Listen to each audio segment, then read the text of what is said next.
Hi hello நண்பர்களே, welcome to Subramani channel. எல்லாருக்கும் காலை வணக்கம், குட் மார்னிங். எல்லாம் காஃபி குடிச்சிங்களா? நீங்களாம் சீக்கிரம் குடிச்சிட்டீங்க காஃபி. நான் தான் லேட்டு. இன்னைக்கு கொஞ்சம் லேட்டாக எழுந்திரிச்சேங்க. ஏன்னா ராத்திரியெல்லாம் மழை வேற, 2:30 மணி வரைக்கும் தூங்கல. அந்த மழையில் வேற மழை என்ன வீட்டுக்குள்ளேயா பேஞ்சிச்சு? வெளியே தானே பேஞ்சிச்சேன். அதுவும் கரெக்டான பேச்சு தான். வீட்டுக்குள்ளே பெய்யல, வெளியே தான் பேஞ்சிச்சு. இருந்தாலும் தூக்கம் வரல, என்னன்னு தெரிலங்க. டேப்லெட் போட்ட வச்சு தூக்கமே வரல. அது எப்படிதான், எனக்கு டேப்லெட் போட்டால் ரொம்ப நேரம் தூக்கம் வராது. எனக்கு லேட்டாக தான் தூக்கம் வரும். ஒரு வழியாக 2:30 மணிக்கு தான் தூங்கினேன். அதனால கொஞ்சம் லேட்டாக எழுந்திரிச்சேன். அதுவும் எங்கள் வீட்டுக்காரர் தான் எழுப்பி விட்டார். அப்புறமா போய் பால் வாங்கிட்டு வந்து காஃபி போடுறதுக்கு ஸ்டார்ட் பண்ணிட்டு சிம்மில் வச்சுட்டு வாசல் பெருக்கலாம்னு சொல்லிட்டு நான் வெளியே போயிட்டேன். நான் ஏன்னா பட்டாசை கொளுத்தி போட்டு எல்லாம் வாசலையே எப்படி பண்ணி வச்சுருக்காங்க பாருங்கள். பசங்க வர்றதுக்குள்ளே பசங்க பாருங்க ஆல்ரெடி அங்கே நின்றுனுக்குறாங்க. அவங்களுக்காக பொழுது விடிஞ்சா போதும்னு இருப்பாங்க. அது என்னதான் தெரியலையேங்க. 6 மணிக்கெல்லாம் ஏஞ்சிடுறாங்க இந்த குட்டீஸ் பசங்க. இவங்க கண்ணை மூடினா பூலோகமே கண்ணை மூடின மாதிரி இருக்குமோ என்னமோ. அதனால ராத்திரி எல்லாம் இவங்க ஐயோ நமக்கு கண்ணை மூடி தூங்கிட்டோம்னா இந்த பூலோகமே இருண்டுடுமே அப்படின்னு இருப்பாங்க போலக்குது. எப்படா பொழுது விடியுதோ என்னமோ. பெரியவங்க எந்திரிக்கிறாங்களோ என்னமோ. சின்ன பசங்க சீக்கிரம் எந்திரிச்சிருவாங்க. அதுலேயும் எங்கள் வீட்டு குட்டி பசங்க கேட்கணுமா? கேட்கவே வேணாம். இவங்க என்னமோ ஏந்திரிச்சு ஸ்ட்ரெயிட்டாக வெளியே போயிட்டாங்க. இருக்கிறதோ என்னமோ நான் வீட்டில் நான் ஒண்டி தான். அட்லீஸ்ட் எங்கள் வீட்டுக்காரனா இருந்தாருனாக்கா எதனா வேலை செய்வாருன்னு பார்த்தா அவர் காலையிலே என்னையை எழுப்பி விட்டுட்டு வண்டி எடுத்துன்னு வாட்டர் சர்வீஸ் பண்ணின்னு போகிறான்னு சொல்லிட்டு போயிட்டாரு அவர். எங்கள் பையனா அவன் ஒன்றுமே செய்ய மாட்டான். எந்திரனா எந்திரிப்பான், உட்காருனா உட்காருவான். அதுவே எங்கள் பெரிய பையனாக்கா எல்லா வேலையும் செய்வான் அவன். ஆமாம், என்ன செய்யணும் சொல்லுமா, இது எடுக்கணுமா அது எடுக்கணுமான்னு சொல்லுவான். அவன் ஒரு மூத்த பையன்றதை விட எனக்கு பொண்ணு அவன், பெரிய பையன் எனக்கு. நான் எல்லா வீடியோலையும் எங்கள் பெரிய பையனை பற்றி தான் சொல்லுவேன். ஏன்னாக்கா அவன் மட்டும்தான் அம்மா பிள்ளை. சரி அதை விடுங்க. அப்புறமா வந்துட்டு எல்லா டேபிளெல்லாம் தொடச்சிட்டே இருக்கிறேன். இப்போ தான் தொடச்சிட்டே இருக்கிறேன் நான். என்ன சமையல் பண்ண போகிறதுன்னு தெரியல. எங்கள் பையன் அதுக்குள்ளேயே என்ன சாப்பாடுன்னு கேட்டுகிட்டே இருக்கிறான். அவனுக்கும் கொஞ்சம் பதில் சொல்லிக்கின்னு எல்லாத்தையும் செய்கிறேன். இருடா, நான் ஒத்தி தானடா இருக்கிறேன், அதுக்குள்ளே என்னடா அவசரம். மற்ற டைம்லலாம் இவங்க சீக்கிரம் சாப்பிட மாட்டாங்க. நான் எதுனா ஒரு வேலையில் இருக்கும்போது தான் இவங்களுக்கு பசி பிசி எல்லாமே எடுக்கும் இவங்களுக்கு. இருடா 5 நிமிஷம் செஞ்சிடறேன். நான் வீடு வேறு துடைக்கணும். நான் இப்போ தான் பெருக்கவே ஸ்டார்ட் பண்ணியிருக்கேன். நான் இன்னும் எப்போ துடைக்கிறது? பால் வேறு கேஸில் அப்படியே சிம்லேயே வச்சுருக்கேன். எனக்கு எப்படின்னா பால் நல்லா கொதிக்கணும். தளர கொதித்து அதோட பச்சை வாசனைலாம் போகணும். அப்படி போனால் தான் எனக்கு காஃபி டேஸ்ட்டாக இருக்கும். எப்படின்னா பால் கொதிக்க வைக்கும்போது நான் ஒரு ஒரு ஒரு பெரிய கிளாஸ் நிறைய ஒரு கிளாஸ் தண்ணியை வச்சு அது அரை கிளாஸ் தண்ணி இருவுற வரைக்கும் நான் அந்த பாலை கொதிக்க விடுவேன். நான் அப்போ தான் எனக்கு அந்த காஃபி குடிக்கிறதுக்கு ஒரு மாதிரி ஸ்ட்ராங்காக இருக்கிற மாதிரி எனக்கு ஃபீல் ஆகும் எனக்கு. அதனால நான் சிம்மில் வச்சுட்டு நான் இத்தனை வேலையும் செஞ்சுன்னுக்கிறேன். நான் இன்னும் காஃபி கூட குடிக்கல. காலையில் எழுந்திரிச்சதுமே எனக்கு காஃபி குடிக்கலனா எந்த வேலையும் முடியாது. வேலைக்கு போகிற மாதிரி இருந்தாக்கா ஃபஸ்ட்டு நான் காஃபி போட்டு எடுத்துன்னு படுக்கையில் வச்சுக்கின்னு ஒலெல்லாம் வச்சுட்டு பருப்புக்கெல்லாம் கூட்டி வச்சுட்டு 2 கேஸில் வச்சுட்டு நான் காஃபி எடுத்துன்னு பெட் மேலே உட்காந்துக்குவேன். பொறுமையாக குடிக்கணும் எனக்கு காஃபி. அப்போ தான் எனக்கு நல்லாயிருக்கும். இவன் என்னடானாக்கா இப்போவே எனக்கு பசிக்குதுன்றான். பசிக்குதுன்னு சொல்கிறியே, சரி நான் காஃபி போட்டு கொடுக்குறேன், 2 பிஸ்கெட் வாங்கி சாப்பிடுன்னா, இல்லை எனக்கு தோசை சுட்டு கொடுன்றோம். இப்போ போய் என்னால் தோசை சுட முடியுமாங்க சொல்லுங்கள் நீங்கள்?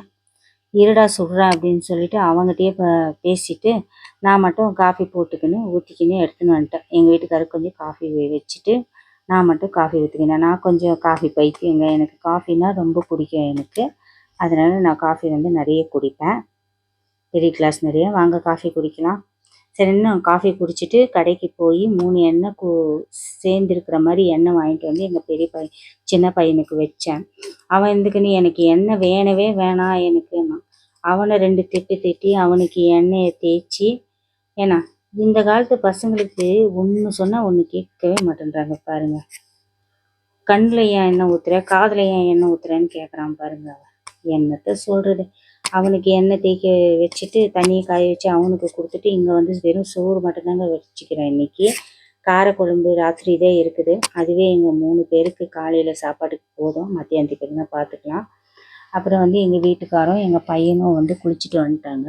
அவங்க 2 பேருக்கு சாப்பாடு போட்டு கொடுத்துட்டேன். சீக்கிரம் சாப்பிடுங்க, மார்க்கெட்டுக்கு போகலாம் அப்படின்னு சொல்லிட்டு. மார்க்கெட்டுக்கு போனாக்கா பூ ரேட்டு என்னங்க அநியாயத்துக்கு விற்கிறாங்க. இந்த ஒரு பண்டிகை வந்துடக்கூடாது, ஆட்டோமேட்டிக்காக எல்லா விலையும் ஏறிடுது. என்னத்த சொல்றது, அந்த வண்டிக்கு போடுற பூ மட்டும் ஒரு முழம் 150 ரூபாங்க, 180 ரூபாய் சொன்னாங்க. எங்கள் வீட்டுக்கார அப்படி இப்படின்னு பேசி 150 ரூபாய் 2 மாறு.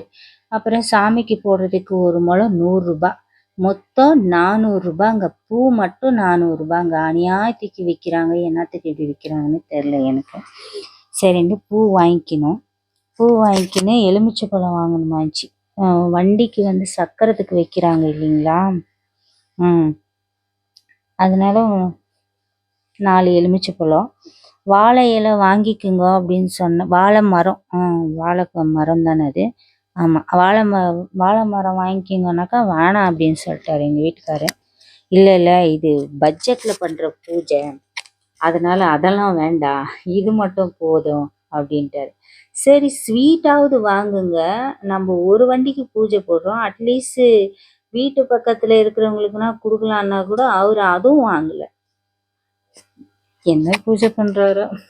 சரின்னு சொல்லிட்டு நாங்கள் வண்டி எடுத்துட்டோம். வண்டி எடுத்துட்டு தேங்காய் வாங்கலான்னு சொல்லி போனால், அங்கே போனாக்கா அப்பா இந்த விலைங்களை கேட்டாக்கா நெஞ்சு வெளியே வந்துடும் போலக்குதுங்க. நிஜமாலுமே ஒரு தேங்காய் 50 ரூபாங்க, 50 ரூபாய் ஒரு தேங்காய். நாங்கெல்லாம் சின்ன பசங்களா இருக்கும்போது ஏன்னா 1 ரூபா 1.25 ரூபா, சரி அது கூட அந்த காலத்துதுன்னு சொல்லலான்னு விடுங்க, இதுக்குன்னு இவ்வளோ வெளியா. ஒரு தேங்காய் வாங்கிக்கணும். சரின்ட்டு ஸ்ட்ரைட்டாக நாங்கள் என்ன பண்ணிட்டோம், இந்த பூஜை ஐட்டமெல்லாம் வாங்குவாங்க இல்லையா, அதுக்கு கடை இருக்குது இல்லைங்களா, அங்கே வந்துட்டோம். நாங்கள் அங்கே வந்துட்டு எங்கள் வீட்டுக்காரர் தேவையானதெல்லாம் வந்து வாங்கிட்டு இருந்தார். எனக்கு அதெல்லாம் வாங்க தெரியாது. எங்கள் வீட்டுக்காருக்கு மட்டும்தான் தெரியும். ஏன்னா அவரு இந்து, நான் வந்து கிறிஸ்டின்னு. அதனால எனக்கு அதெல்லாம் வாங்க தெரியாது. அவருக்கு மட்டும்தான் தெரியும். சரி நீங்களே வாங்குங்க போங்க அப்படின்னு. அப்போத்துலேருந்து நான் மட்டும்தான் நம்ம வாங்கிக்கிறேன், நீயா வாங்கிக்கிறேன்னாரு. எனக்கு வாங்க தெரிஞ்சால் நான் வாங்க மாட்டேனா, என்ன வேணும் ஏது வேணும்னு எனக்கு தெரியாதுங்க. அப்புறமா வந்துட்டு அவர் ஏதேதோ வாங்கினாரு. சரி நான் வீட்டுக்கு போய் காட்டுறேங்க. நான் எனக்கு ரொம்ப பசிக்குதுன்னு சொல்லிட்டு கேட்டேன். எங்கள் வீட்டுக்காரர் கிளம்பும்போது கேட்டதுக்கு, இல்லை மழை வருது, நம்ம பூஜை முடிச்சுட்டு வந்து சாப்பிட்லாம் வாமான்னாரு. இல்லை எனக்கு போகும்போது அட்லீஸ்ட் ஒரு பிளேட் பானிபூரியாவது வாங்கி கொடுங்கன்னு சொன்னேன். அவர் பார்த்தா இந்த கடைக்கு கூட்டிகிட்டு வந்துட்டாரு. அதில் என்னடானாக்கா சமோசா புரியா, அது ஏதோ உருளைக்கிழங்கு, அது ஏதோ பவு பாஜி எல்லாம் சொன்னாங்க. அதெல்லாம் நம்மளுக்கு பிடிக்காதுங்க நம்மளுக்கு. அப்புறமா எனக்கு வேண்டாம், எனக்கு வேறு கடையில் எங்கன்னா வாங்கி கொடுங்கன்னு சொன்னேன். அதனால அவர் என்ன பண்ணிட்டாரு, ஒரு ஜிலேபி மட்டும் சாப்பிட்டுட்டு சரி வேறு கடையில் பார்க்கலாம் வா அப்படின்னு சொல்லிட்டு நாங்கள் வந்து கிளம்பிட்டோம். அங்கே வேறு கடையில் போய் பார்க்கலான்னு சொல்லி கிளம்புனோங்க. அங்கே போனாக்கா அங்கேயும் பானிபூரி இல்லை. அதனால நாங்கள் ஸ்ட்ரெயிட்டாக வீட்டுக்கு வந்துட்டோம்.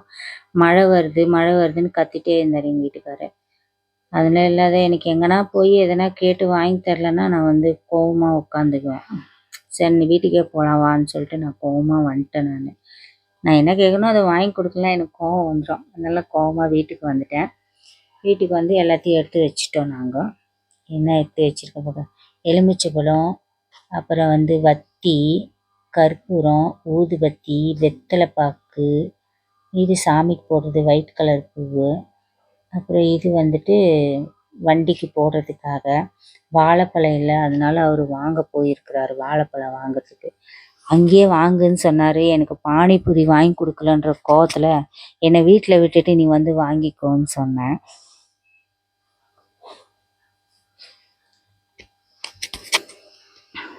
அப்புறம் நாங்கள் ஃபோட்டோலாம் வந்து நானும் க்ளீன் பண்ணிட்டேன். நீ அங்கே கற்பூரம் ஏற்றுறதுக்கு முன்னாடி நான் இங்கே வந்து விளக்கு ஏற்றிடுறேன், வீட்டுக்கு விளக்கு ஏற்றின பிறகு நீ வந்து கற்பூரம் ஏற்று அப்படின்னு சொன்னேன் எங்கள் வீட்டுக்காருக்கு. சரி சீக்கிரம் ஃபோட்டோலாம் க்ளீன் பண்ணுன்னு சொன்னார். நாங்கள் வந்துட்டு இந்த பக்கம் சைடில் தான் ஃபோட்டோ வச்சுருக்கோம். அதனால நான் வந்து என்ன பண்ணிட்டேன், எல்லாத்தையும் க்ளீன் பண்ணி எல்லாத்தையும் ரெடி பண்ணி வச்சுட்டு நாங்கள் வண்டிக்கிட்ட போயிட்டோம். அவர் அங்கே எல்லாத்தையும் ரெடி பண்ணி வச்சுட்டாரு. ஏதேதோ பண்ணின்னு இருந்தார். அது எதுவுமே எனக்கு தெரியாது. ஆனால் என்னென்ன சொல்கிறாரோ அதெல்லாம் நான் செய்வேன். நான் இது பண்ணுமா அது பண்ணுமான்னு சொன்னாக்கா கரெக்டாக செஞ்சுடுவேன். என்னை எந்த தொந்தரவும் பண்ண மாட்டார். இதை கற்றுக்கலையா அது கற்றுக்கலையான்னு எதுவும் சொல்ல மாட்டார். அவருக்கு என்ன தோணுதோ அதை செய்வார். அதே மாதிரி அவரையும் நான் எதுவும் தொந்தரவு பண்ண மாட்டேன். அப்புறம் இதுக்குன்னு வண்டி பூஜை பண்ண போகிற ஒரு ஸ்வீட் பாக்ஸு கூட வாங்கி தர மாட்டேன்ற நீயே, அட்லீஸ்ட் இங்கே இருக்கிறவங்கலாம் கேட்பாங்க இல்லையா அப்படின்னு சொன்னாக்கா, அதெல்லாம் ஒன்றும் இல்லை, பரவாயில்ல விடு அப்படின்ட்டாரு. வண்டியை வாங்கி தர ஸ்வீட் பாக்ஸும் வாங்கி தர மாட்டேன்ற, ஒன்றும் வாங்கி தர மாட்டேன்ற அப்படின்னு சொல்லி நான் திட்டிகிட்டே இருந்தேன். தேங்காய் உடைக்கிறதுக்கு விட்டதுக்கு எங்கள் வீட்டுக்காரு தொட்டில் தேங்காய் மாதிரி உடைச்சிட்டாருங்க. சரியாகவே தேங்காய் உடைக்கவே இல்லை அவர். ஐயோ தேங்காய் இப்படி உடஞ்சிருச்சேம்மா அப்படின்னு ஃபீல் பண்ணார். இல்லைங்க இது கூட நல்லது தான் அப்படின்னு சொல்லிட்டேன். அது அவர் ஃபீல் பண்ணும்போது ஐயோ இப்படி உடச்சிட்டேன்னு சொல்லி நம்ம திட்டினோம்னாக்கா அவர் இன்னும் அதிகமாக ஃபீல் பண்ணுவார்.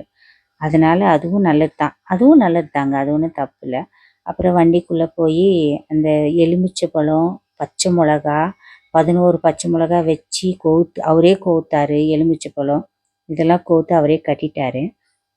நான் ஒரு 2 வாரமாக கேட்டுட்டு இருக்கேன், பட்டாசு பாக்ஸ் வாங்க போகலாம், பட்டாசு பாக்ஸ் வாங்க போகலாம், வா வான்ட்டு. காசு இல்லை காசு இல்லைன்னு சொல்லிட்டாரு எங்கள் வீட்டுக்காரு. வாங்கியே கொடுக்கல. அது கோவத்திலே இருந்தேன். திடீர்னு பூஜை முடிச்சதுமே எனக்கு போனஸாக கொடுத்துட்டாரு. வண்டிக்கு ஓனரு நான், எனக்கு போனஸ் கொடுக்குறேன். நான் என்ன கிளீனரா? அதனால் எனக்கு இந்த பட்டாசு பாக்ஸ் கொடுத்தது ரொம்ப சர்ப்ரைஸாக தான் இருந்துச்சு. ஏன்னா நான் பசங்களுக்கு கேட்டுகிட்டே இருக்கேன், ஒரு காசு இல்லைன்னு சொல்லி ஏமாற்றிட்டு இப்படி பூஜை முடிச்சதுமே கொடுத்துட்டாரு. அவர் சொன்னார், நான் பூஜை முடித்த உடனே உனக்கு சர்ப்ரைஸ் பண்ணலான்றதுக்காக தான் நான் ஒழிச்சு வச்சுருந்தேன். நான் வண்டிக்கிட்டே சுற்றி நிற்கிறேன், எனக்கு தெரியவே இல்லை பாருங்கள். அதனால தான் எங்கள் வீட்டுக்காரர் என்னை வண்டிக்குள்ளேயே விடல. என்ன நான் வண்டிக்குள்ளே நான் கட்டுறேன்னதுக்கு கூட அவர் இல்லை நான் கட்டுறேன்னு சொன்னார். அப்போ கூட எனக்கு புரிஞ்சிக்கல. நான் திடீர்னு இப்படி சர்ப்ரைஸ் பண்ணுவாருன்ட்டு நான் எதிரே பார்க்கல. நான் எல்லாரும் ஸ்வீட் பாக்ஸ் கொடுப்பாங்க, எங்கள் வீட்டுக்காரர் பட்டாசு பாக்ஸ் கொடுத்துருக்காரு பாருங்க. நல்லா இருக்குதுங்களா? ஆனால் எனக்கு ரொம்ப சந்தோஷமாக இருக்குதுங்க. ரொம்ப சர்ப்ரைசிங்காக இருந்துச்சு எனக்கு. எனக்கு பசங்களோட சந்தோஷம்தான் எனக்கு ரொம்ப முக்கியம். எனக்கு பசங்களை என்ன சந்தோஷப்படுத்தலனாலும் பரவாயில்ல, எனக்கு பசங்களை சந்தோஷப்படுத்திடணும். ஆனால் இந்த ஸ்வீட் பாக்ஸ் கொடுத்தது ரொம்ப ரொம்ப சர்ப்ரைசிங்காக இருக்குது. எனக்கு ரொம்ப ஹாப்பி ஆச்சு. உங்களுக்கு எப்படி இருக்குதுன்றத கமெண்டில் சொல்லுங்கள். மறக்காமல் இந்த வீடியோவை பாருங்கள். பிடிச்சிருந்தா லைக்கு, சப்ஸ்கிரைப் பண்ணுங்கள். ஓகேவா? பாய்ங்க. நெக்ஸ்ட் வீடியோவில் சந்திக்கலாம். தேங்க்யூ. பாய்.